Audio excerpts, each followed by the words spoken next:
Hello, ഇത് south ഇന്ത്യയുടെ കാശ്മീർ, നമ്മുടെ കേരളത്തിൻ്റെ സ്വന്തം മൂന്നാർ. കേരളത്തിലെ ഏറ്റവും മനോഹരമായ ഹിൽ സ്റ്റേഷൻ. അതിനെ ഇത്രയും ബ്യൂട്ടിഫുൾ ആക്കുന്ന എന്താണെന്നറിയോ? ഇവിടുത്തെ ടീ എസ്റ്റേറ്റ് തന്നെയാണ്. ദാ ഇപ്പോൾ ഈ കാണുന്ന ടീ എസ്റ്റേറ്റിൻ്റെ നടുവിൽ ഈ വാഗ പൂത്ത് നിൽക്കുന്നതില്ലേ, അത് തന്നെ കാണാൻ എന്ത് ഭംഗിയാണെന്നറിയോ?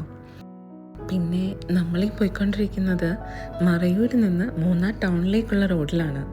റോഡ് സ്ട്രെയിറ്റേ അല്ല, രണ്ട് സൈഡിലും ടീ എസ്റ്റേറ്റ്, അതിൻ്റെ നടുവിലൂടെ ട്വിസ്റ്റും ടേണും കേവും ഒക്കെ ആയിട്ടുള്ള റോഡ്. നമ്മൾ ഒരു വ്യൂ കാണുമ്പോൾ വിചാരിക്കും ഇതായിരിക്കും ഏറ്റവും രസമുള്ള കാഴ്ചയെന്ന്.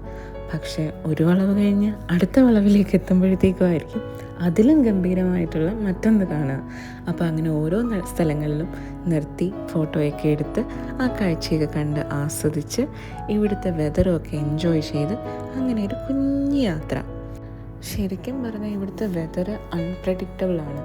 ഒരു മൊമെൻറ്റിൽ നമുക്ക് സൺലൈറ്റ് കാണാൻ പറ്റും, നെക്സ്റ്റ് മൊമെൻറ്റിലായിരിക്കും ഫോഗ് വരിക. ഇപ്പോഴാണ് ചെറിയ ചാറ്റൽ മഴയുണ്ട്, അതുകൊണ്ടാണ് നമ്മൾ ഈ പോകുന്ന വഴിയിലൊക്കെ കുഞ്ഞു കുഞ്ഞു വെള്ളച്ചാട്ടങ്ങൾ ഇതേപോലെ കാണാൻ പറ്റിയത്. ബ്രിട്ടീഷ് കാലത്ത് മൂന്നാർ ഒരു സമ്മർ എസ്കേപ്പാന്ന് കേട്ടിട്ടുണ്ട്. ചിലപ്പോൾ അതുകൊണ്ടാവാം ഇവിടുത്തെ ചില ടീ ഫാക്ടറീസിനും ബംഗ്ലാവുകൾക്കും ആ ഒരു ഓൾഡ് ക്ലാസി ടച്ച് ഉള്ളത്. ഈ ട്രാവലിൻ്റെ എക്സ്പീരിയൻസ് ചോദിച്ചാൽ ഇത് ഞങ്ങൾക്ക് രണ്ടുപേർക്കും ഭയങ്കര ഇഷ്ടമായി. അതിൻ്റെ റീസൺ കൂടെ ഞാൻ പറയാം. ഞങ്ങൾക്ക് രണ്ടുപേർക്കും പ്രത്യേകിച്ച് പ്ലാനിങ്ങൊന്നും ഇല്ലാണ്ട് ഇങ്ങനെ ചുമ്മാ ട്രാവൽ ചെയ്യാനാണ് കൂടുതൽ ഇഷ്ടം.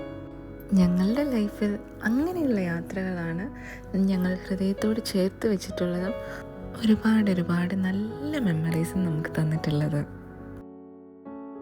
അങ്ങനെ ഇതാ വൈകുന്നേരം ആയപ്പോൾ കോടമഞ്ഞ് ഇറങ്ങി തുടങ്ങി. ചുറ്റുമുള്ളതൊന്നും കാണാൻ പറ്റുന്നില്ല. ഈ പ്രകൃതി ഒരു സംഭവം തന്നെയാട്ടോ. ഈ തണുപ്പും കാറ്റും ഈ പെയ്തിറങ്ങുന്ന മഞ്ഞും ഒക്കെ ഒരു വിസ്മയം തന്നെയാണ്.